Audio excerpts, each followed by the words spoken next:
요즘 에사비도 많이 드시죠? 핫하게 붐을 탔더라고요. 사실은 저는 에사비를 별로 추천하지는 않아요. 커피를 드시게 되면 의외로 든든하게 포만감을 유발해줘서 오전 공복을 훨씬 편안하게 지낼 수 있게 해줘요. 대사도 활발하게 올려주기 때문에 오전 시간을 활기차게 보낼 수 있게 해드리죠. 그래서 커피 중독자, 아침에 당 떨어지시는 분들, 아침밥 못 챙겨 드시는 분들한테 추천드려요. 저탄고지 다이어트를 막 추천하는 편은 아니에요. 왜 그러냐면 얘가 살은 잘 빠져요. 살은 잘 빠지는데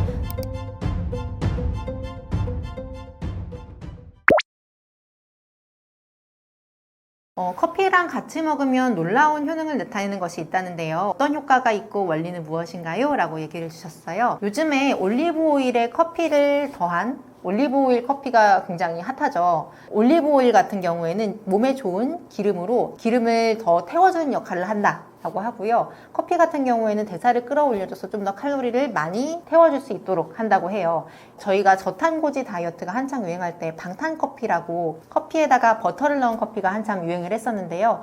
이거 버터보다는 기왕이면 조금 더 몸에 좋은 올리브유를 활용해보자 라고 해서 요즘에 올리브오일 커피가 유행을 하고 있고, 심지어 스타벅스에서도 이 메뉴가 개발되어서 판매되고 있다고 합니다. 단독 섭취도 좋죠. 근데 얘가 기름기이기 때문에 좀 내가 소화가 안 되시는 분들은 좀 처음에는 천천히 시작해 주시는 게 좋아요. 커피도 빈속에 먹었을 적에 내가 좀 쓰리고 불편해요 하시는 분들은 커피랑 기름 조합이기 때문에 그런 분들은 조금 소량만 한번 섭취해 보시거나 좀 묽게 드셔보시는 걸 추천드립니다. 하나 더 중요한 게 있어요. 그리고 올리브오일도 여러분 되게 비싼 엑스트라 버진이 있고 좀 덜 비싼 게 있잖아요. 이게 어떤 차이가 있냐면 올리브오일이 좋아요 라고 하는 게 항산화 물질들이 많이 들어있기 때문인데 이 항산화 물질들이 얘를 열을 가해서 추출을 해낼수록 많이 소실이 된대요. 그래서 냉압착시킨 처음 짜는 엑스트라 버진 올리브유가 좋은 성분이 가장 많다고 하니까 기왕이면 그런 걸 골라 드시는 게 좋겠습니다. 요즘 에사비도 많이 드시죠. 나 혼자 산다에서 전현무 씨가 에사비 드신다라고 해서 얘가 또 한창 핫하게 붐을 탔더라고요. 근데 사실은 저는 에사비를 별로 추천하지는 않아요. 왜 그러냐면요, 얘가 시큼한 발효된 식초류를 먹고서 얘가 지방 분해에 조금 도움이 될 수 있다라고 하는 얘기가 예전부터 좀 주기적으로 나왔어요. 제가 어릴 적에는 감식초 다이어트라고 해서 저희 어머니가 그렇게 식초를 많이 드셨던 기억이 나고요. 저도 이제 한 결혼 준비할 때쯤이었던 것 같아요. 벌써 30대네요. 그때쯤에 바나나 식초 다이어트가 한번 유행을 했었어요. 그래서 그거를 해보고 크게 되어서 깜짝 놀랐던 적도 있고, 그게 지금은 이제 다시 에사비로 살아 돌아왔습니다. 이걸 제가 추천하지 않는 이유는 두 가지예요. 먼저 얘는 이빨에 너무 좋지 않아요. 얘가 그 산성분이 치아의 범랑지를 녹여요. 그래서 이걸 주기적으로 드시다 보면은 이가 굉장히 시리고 약해지게 돼요. 그리고 두 번째는 이거 제가 한번 호되게 당했는데요. 저는 이거를 처음에 이거 더 많이 먹으면은, 진하게 먹으면 살 더 잘 빠지는 거 아니야? 라고 생각해서 조금 욕심을 부려서 좀 진하게 타 먹었어요. 여러 번 챙겨 먹기 귀찮으니까. 근데 그리고 그날 바로 이제 위궤양이 와가지고 속쓰림을 어마어마하게 경험을 해보고, 이거 무섭구만. 효과에 비해서 주의해야 될 점이 굉장히 많아서 조심해야 되겠네 라고 생각을 하고요. 얘가 이제 방송에서 한창 핫하게 나올 때 말고 주변에 한번 그거 먹고 살 뺐다라고 하시는 분들이 있나 찾아보시면 의외로 그거 먹고 살 뺐던 분들도 거의 저는 본 적이 없습니다. 효과도 그렇게 크지 않아요.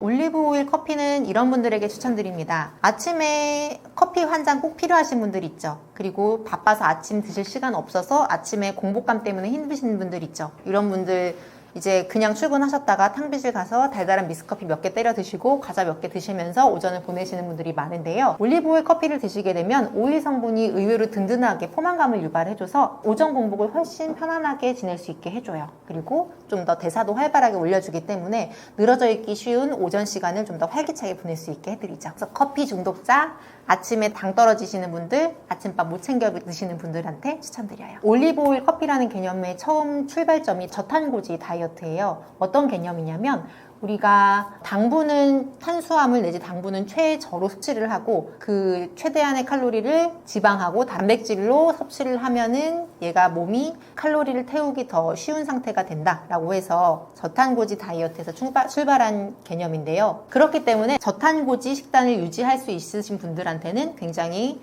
효과적으로 작용할 수 있습니다. 저는 저탄고지 다이어트를 막 추천하는 편은 아니에요. 왜 그러냐면 얘가 살은 잘 빠져요. 그거 하는 동안은 살은 잘 빠지는데 음식이라는 게 저희가 약간 사회 문화적 성격을 띠고 있어요. 그래서 내가 정해진 식단만을 이렇게 드실 수 있는 경우들이 잘 없더라고요. 그래서 환자분들 중에서 저 저탄고지 다이어트로 얼만큼 이상 뺐어요. 근데 이거 유지가 너무 힘들어요. 라고 얘기하시는 분들이 대부분이에요. 우리가 나가서 친구랑도 밥 한번 먹어야 되고 뭐 이런저런 모임도 한 번씩 가져야 되는데 그때마다 나는 내가 싸운 거 딱 먹고 이렇게 내 거만 먹을 수 있는 환경이 아니다 보니까 대부분 보편적인 한국인들이 따라할 수 있는 한식 위주의 식단을 꾸려주시는 게 다이어트에 더 도움이 되지 않을까 싶습니다.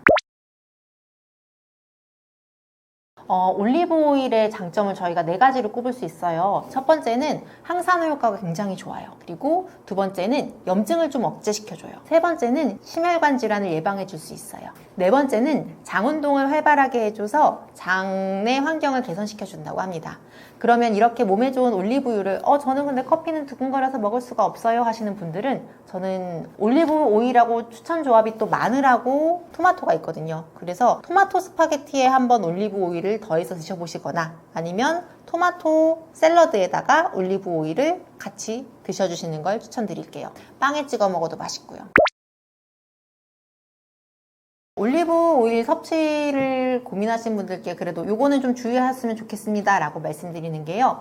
내가 만약에 요거를 먹는 목적이 다이어트다, 살을 빼기 위함이다 라고 한다면 저는 다이어트 식단은 내가 뭘 꼭 먹어서 살을 빼겠다 하는 거는 크게 효과를 보실 수가 없다고 생각을 해요. 그래서 이제 다이어트 식단은 내가 그날 하루 동안 먹은 총 음식의 총 합산 점수예요. 그래서 내가 이거를 먹는 대신에 그만큼의 지방을 딴 걸로 빼야겠다. 내가 기존에 먹고 있는 안 좋은 지방을 얘네로 대체를 해야겠다라고 생각하시면 좋고요.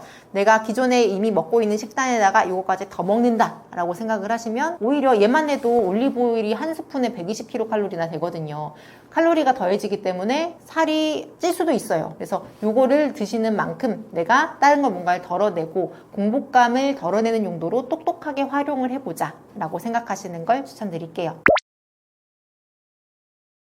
현대인들이 살찌기 쉬운 이유와 살 빼기 어려운 이유요. 제가 실은 다이어트 진료를 주로 보고 있는데요. 어떻게 그렇게 하다 됐냐면 저는 원래 항상 살이 잘 찌는 통통이었어요. 근데 제가 실제로 이제 산 후에 다이어트를 해서 몸무게를 크게 감량을 했고요. 21kg 정도 감량을 했습니다. 그러다 보니까 이제 제가 직접 다이어트 한약을 먹어보면서 빼다 보니까 주변에서 사람들이 옆에서 맨날 보던 사람들이 한 20kg 이상 빠지면은 진짜 못 알아봐요. 그래서 사람들이 저한테 너 먹은 거 나도 좀 해줘. 그래서 막 와가지고 이렇게 나도 줘 하다 보니까 정신 차려보니까 다이어트를 이렇게 하게 됐어요. 그래서 저는 지금도 살 빼는 게 세상에서 제일 어려운 게 아닌가. 금연만큼이나 어려운 게 다이어트 아닌가 싶은데요. 특히나 요즘은 이제 속만 뻗으면 먹을 게 많아졌잖아요. 예전에는 먹을 게 없어서 못 먹었는데 지금은 뭐 전화 한 통화만 하면은 전화도 뭐예요. 손가락만 띠디딕 하면은 바로 맛있는 게 우리 집으로 오고 일상생활에서 이제 운동량은 극히 제한되어 있어. 우린 대부분 막 사무직에 종사하고 있고 그렇잖아요. 그래서 인간의 본능을 거스리면서 내가 굳이 해야 되는 게 그게 참 힘든 다이어트 같습니다.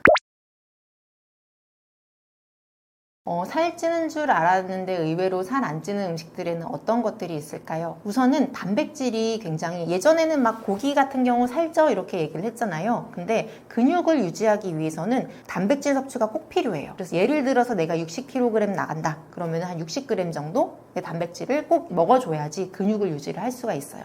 그래서 단백질은 어차피 먹어줘야 되는 것들이에요. 다만 단백질에서 기름은 좀 쪽 뺀 거 고단백 위주로 드셔주시면 좋고요. 예를 들면 뭐 수육이라던가 닭가슴살이라던가 생선류 같은 것들은 지방이 적으니까 같이 먹으면 좋은 음식들이고요. 또 요즘에 조금 제가 홀대받아서 안타까운 식품이 백미예요. 요즘 혈당 체크하는 게 유행을 하면서 백미가 혈당을 많이 올려. 그러니까 백미는 먹으면 안 돼. 이렇게 생각하시는 분들이 많은데 그렇다고 우리가 현미를 먹으면 물론 더 좋죠. 근데 현미가 없는 경우에는 백미가 차라리 그거 안 먹고 빵 먹고 과자 먹고 뭐 이것저것 주워 먹는 것보다는 백미 먹는 게 훨씬 낫다라고 봅니다. 그래서 백미 너무 홀대하지 말아주세요. 내가 원하는 게 다이어트라면 적게 먹는 게 훨씬 중요해요. 그래서 어떤 분들은 이렇게 물어보시는 분들도 있어요. 음식을 빨리 먹으면 살이 찐다고 하는데 그럼 천천히 먹으면 다이어트에 도움이 될까요? 라고 물어보셨는데 제가 드렸던 답변이 이게 반은 맞고 반은 틀려요 라고 얘기를 드렸어요. 왜 그러냐면 우리가 음식을 천천히 먹으면 좋다라고 하는 게 먹고 나서 뇌가 인지를 해서 나 이제 배부르니까 그만 먹어야 되겠다 라고 생각하는데 30분 정도가 걸린대요. 그래서 천천히 먹으면은 내가 어느 정도 먹었을 적에 그거를 그만 먹는 걸 인지를 하려고 천천히 먹는 거고, 빨리 먹는 거는 대신에 내가 빨리 먹되 조금만 먹으면 그건 살 안 쪄요.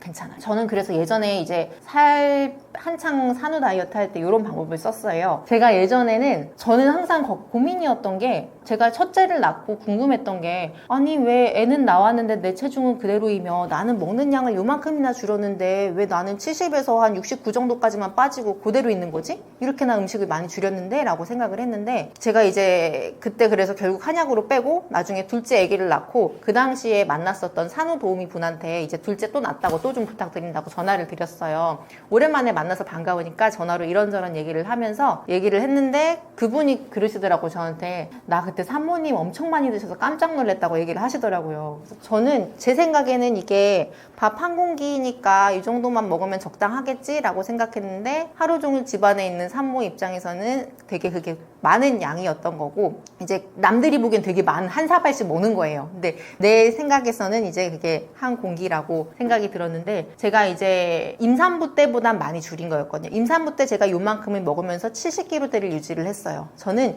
요 정도를 먹으면 이제 60kg대를 유지하는 몸이었던 거고, 근데 내가 50kg대로 돌아가고 싶으면 나는 이걸 더 줄였어야 되는 거예요. 근데 얘가 처음에는 양이 가늠이 안 가요. 그래서 저는 양을 획기적으로 줄일 수 있는 방법이, 먹다 중간에 반쯤 먹었는데 일어나라 라고 얘기를 해요. 그래서 내가 이 정도쯤 내가 평소에 먹었지 라고 생각하는 걸 중간에 이렇게 다 놓고서 요거를 한 두어 숟가락 먹다가 바쁘네 하고 일어나서 딴 일을 하기 시작하는 거예요. 그러면 딴 일 한 10분 20분 하고 와서 돌아오다 보면은 이미 상은 치워 나 있거나, 아니면은 나는 배불러서 이제 음식은 다 식어서 안 먹게 되는 그런 방법을 저는 사용했던 것 같습니다.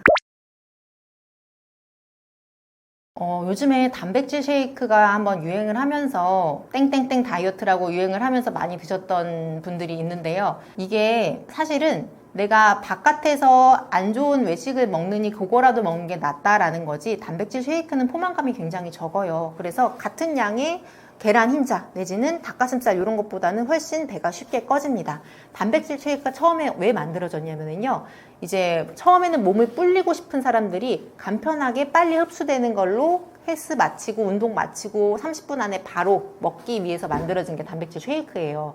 얘는 원래 개발 자체가 살 찌려는 사람들이 쉽게 먹으려고 만든 거지, 살을 빼려는 사람들에게 추천을 할 만한 음식은 사실 아니에요. 그리고 이제 시중에 두유, 요거트 이런 거가 만들어 보신 분들은 아실 거예요. 시중 제품이 당이 의외로 되게 많이 첨가가 되어 있어요. 그래서 바깥에서 사 먹는 요거트, 두유 이런 거는 의외로 다이어트 식품이 아닙니다. 그런 거 드시려면 무설탕으로 드시는 게 좋아요. 그리고 또 하나 있네요. 제로 칼로리 식품들 많이들 드시죠. 얘가 되게 논란이 아직 많아요. 왜 그러냐면은 얘를 먹으면은 몸 속에서 나 이거 당분 들어왔네, 인슐린 분비해, 이런 식으로 몸에서는 이제 당분이 들어올 걸로 준비를 하고 대비를 하고 있는데 안 들어와 버리면 얘가 오히려 단 음식을 더 당기게 만들어요. 그래서 저는 장기적으로 봤을 적에는 제일 좋은 음료수는 사실 물입니다. 내가 콜라나 사이다 이런 탄산음료를 물로 바꿔가되, 그 중에 내가 조금 힘들고 너무 좀 스트레스 받는 날 있고 한 번은 먹어야 되겠다 싶으면은 그거를 제로로 대체해서 숫자를 줄여서 조금 한 번씩 드시는 건 괜찮지만, 이거 장기적으로보다는 한두 번씩만 드셨으면 좋겠어요. 약이나 운동 없이 다이어트 무조건 성공하는 방법이라면 우선은 칼로리를 일단 줄여야 다이어트가 되잖아요. 칼로리를 줄이는 방법이 두 가지가 있어요. 첫 번째는 먹는 양을 줄이는 거랑요, 두 번째는 먹는 음식의 종류를 줄이는 거가 있어요. 하나는 일단은 내가 굳은 의지를 가지고 일부러 막 생활을 바쁘게 세팅을 해버리는 거예요. 정신없이 돌아가게, 내가 허기진 걸 모르게. 그래서 한 70%씩만 먹고 그 허기짐을 내가 좀 참아내고 하면은 몸무게가 줄 수 있는데, 그게 힘드니까 포만감이 좋은 음식들로 내가 먹는 식단을 종류를 바꿔주는 거죠. 예를 들어서 이제 백미를 내가 위주로 먹었다라고 한다면은 그게 양은 줄이되 포만감은 비슷할 수 있는 현미 같은 걸 주로 먹고요. 내가 좀 섬유질이 적은 음식을 먹었다면 그거를 어느 정도의 야채라던가 섬유질로 채워주는 거예요. 내가 그냥 빵을 먹었다면 호밀빵으로 좀 든든하게 먹을 수 있는 것들로 채워주다 보면 양이 좀 줄어도 허기짐이 덜 하거든요. 그래서 그렇게 양을 줄이고 음식의 종류를 바꾼다 이렇게 생각하시면 의외로 좋을 것 같고요. 또 하나 제가 이거는 살 안 찌겠지라고 생각하는 것 중에서 꼭 다이어트 할 때 끊으시라라고 말씀드리는 게 떡이랑 고구마랑 과일이거든요. 과일이 뭐 초콜릿이나 과자보다는 좋은 간식이다 이거지 얘도 사실 당분이에요. 과일이나 주스 이런 것도 달콤한 음식들이라서 많이 먹으면 살찝니다. 그리고 떡 같은 경우에는 같은 양의 밥을 꽁꽁꽁 뭉쳐서 만드는 게 떡이죠. 그래서 부피가 훨씬 적어진 것 같아요. 그래서 훨씬 더 많이 섭취할 수 있기 때문에 좀 줄여주셔라 라고 말씀을 드리고요. 고구마는 얘가 의외로 GI 지수가 굉장히 높아요. 그래서 혈당을 빠르게 올리는 식품 중에 하나라서 내가 먹으려면 요만큼만 드시지 요거 이상 고구마를 많이 드시면 다 얘도 살로 갑니다. 위고비 요즘 많이들 하시죠. 위고비 같은 경우에는 내가 주사를 맞아서 내가 나의 소화관 운동이 조금 천천히 되게 해서 이제 소화가 천천히 되면서 식욕이 떨어지고 하게 만드는 건데요. 어떤 분들은 불편 없이 하시고 계시는 분들도 있지만 불편함을 느끼시는 분들이 있어요. 위장관 쪽 부작용, 예를 들어 구토를 한다던가 속이 메스껍다던가 아니면 변 쪽으로 문제가 생긴다던가 배가 빵빵해지다던가 소화가 천천히 되고 소화관 운동이 느려지면 생겨나는 문제점들을 느끼시는 분들이 있어요. 그래서 소화가 약한 분들은 조금 조심해 주시면 좋겠습니다. 다이어트 한약 진짜 효과가 있냐고요? 그럼요. 네, 저는 여태까지 성인이 된 이후부터 거의 한 10년 이상을 다이어트를 해봤는데 모든 종류의 다이어트를 모두 실패하고 유일하게 성공했던 게 다이어트 한약이었어요. 그래서 약이 들어가면 살이 빠질 수밖에 없어요. 그래서 어떤 식으로, 어떤 원리로 살이 빠지게 되냐면 사람들이 막 바짝 긴장을 했을 때가 활성화되는 게 교감신경이라고 하거든요. 커피 먹었을 적에 느껴지는 느낌이나 내가 잔뜩 긴장을 했을 적에 싸움 직전의 상태일 때가 교감신경 쪽이 흥분된다라고 하는데 이제 사람들이 왜 가장 쉬운 다이어트 방법은 스트레스다 라고 얘기를 하잖아요. 그래서 스트레스로 마음고생 심하면 입맛이 뚝뚝 떨어져 이런 얘기를 하는데 이때 또 활성화되는 게 교감신경이에요. 이걸 이용해서 야 너는 지금 이런 상황에서 밥이 입으로 넘어가냐 하는 그런 느낌으로 내 몸한테 인지를 시켜줘서 입맛이 뚝뚝 떨어지게 만드는 거예요. 양약이나 한약이나 교감신경의 흥분을 이용한다는 원리는 같습니다. 근데 이제 한약 같은 경우에는 장점이 얘가 들어가서 교감신경을 자극을 했을 적에 몸이 약한 사람들은 그걸 버티지를 못해요. 그래서 예를 들어서 두통이라던가 소화가 안 좋다던가 아니면 대사가 떨어져 있는 분들은 조금 이거를 힘들어하는 경향들이 있는데 요거를 내가 좀 약한 부분을 체질 개선해 줄 수 있는 약재가 같이 들어가서 조금 더 불편함 없이 부드럽게 드실 수 있는 게 장점이 아닌가 하는 생각이 들고요. 양약 같은 경우에는 이제 저희가 조금 더 상위신경으로 말초신경이 아니라 뇌 쪽으로 중추신경 쪽으로 작용을 해요. 그래서 효과도 굉장히 강력하고 부작용도 대신 더 클 수 있고 요렇다는 차이가 있죠. 그리고 한약 같은 경우에는 저는 보통 한 달에 체중이 한 5% 정도를 감량한다. 내가 운동이나 식단이나 하지 않아도 한 60kg 여성이면은 한 3kg 정도는 뺀다 이렇게 얘기를 드리고 있고요. 근데 양약이든 한약이든 위고비든 뭐든 다 문제가 내성이 생겨요. 그래서 어느 일정 기간 이상 쓸 수가 없어요. 언젠간 내가 결국 홀로서기를 해야 돼요. 제가 이거는 저희가 좀 편하게 뺄 수 있는 당신이 여태까지 내려갈 수 없었던 몸무게로 만들어는 드릴 건데 유지는 여러분의 몫입니다. 내가 요거를 가지고 식탐으로부터 조금 자유로워졌을 적에 식습관을 건강한 습관으로 재세팅하고 내가 조금 더 건강한 입맛을 길들여 놓지 않으면 그건 반드시 어떤 방법으로 뺐든 요요가 올 수밖에 없어요. 이렇게 얘기를 드려요. 그리고 다이어트 한약을 먹으면 음식을 마음껏 먹어도 되는지 궁금하다고 하셨는데 먹을 수 있는 양 자체가 줄어요. 입맛이 뚝 떨어지기 때문에 내가 예전에 요만큼 먹어야 배부르다고 느꼈으면 다이어트 한약이든 양약이든 먹으면 음식 생각이 없어요. 별로 입맛이 없어서 안 먹고 싶어요. 그래서 마음껏 먹는데 봤자 양이 한 두어 숟가락 들어가고 끝나네. 이렇게 좀 느끼실 거예요. 근데 문제는 얘가 점점 한 달, 두 달 반복이 될수록 이런 느낌이 점점 둔해져요. 그래서 언젠가는 내가 혼자 이거를 참고 견뎌내야 되는 시간이 좀 필요해요. 근데 얘가 또 그렇게 막 힘들지도 않아요. 그러니까 사람의 몸은 한 6개월 정도의 체중을 내 몸의 평균으로 기억을 한다고 해요. 그래서 이거를 내가 한 두세 달 정도 걸쳐서 빼놓고 한두 달 정도 내가 약을 뛸 때 조금만 더 내가 참아주면은 그 다음부터 그냥 일상처럼 살아도 내가 평상시 크게 일상에 지장 받거나 식욕 때문에 내가 힘들지 않아도 그냥 일상생활 하듯이 지내면 유지가 되더라고요. 의외로 다이어트를 했을 적에 유지가 되시는 분들이 한 반쯤 되고요. 유지를 못 하시는 분들이 반쯤 돼요. 근데 실패하시는 분들은 항상 실패를 하시는 게 이 마인드 세팅을 안 하고 내가 예전에 했던 내가 70kg였을 적에 했던 생활 방식이나 운동이나 식단을 그대로 반복을 하시니까 자꾸 그쪽으로 몸무게가 고정이 되어 가려고 하죠. 지금까지 제가 준비했던 이야기들을 좀 드려봤는데요. 여러 가지 의학 정보나 건강 정보들을 조금 더 편안하고 재미있게 알려드리고 싶었는데 도움이 되셨을까 모르겠습니다. 지금까지 재미있게 봐주셔서 감사드리고요. 혹시 다이어트가 필요하신 분들, 다이어트 한약이 필요하신 분들은 저희 푸른잎 한의원 찾아주시면 제가 성심껏 도와드릴 수 있습니다. 네, 여러분들 모두 건강하게 생활해 주시면 좋겠고요. 혹시 추가로 또 궁금하신 거 있으시면 댓글로 문의 주셔도 되고요. 저희가 댓글에 제 SNS 스레드 링크를 같이 첨부해 주신다고 해요. 그쪽으로 와서 여쭤보시면은 제가 성심껏 답변 드리도록 하겠습니다. 감사합니다.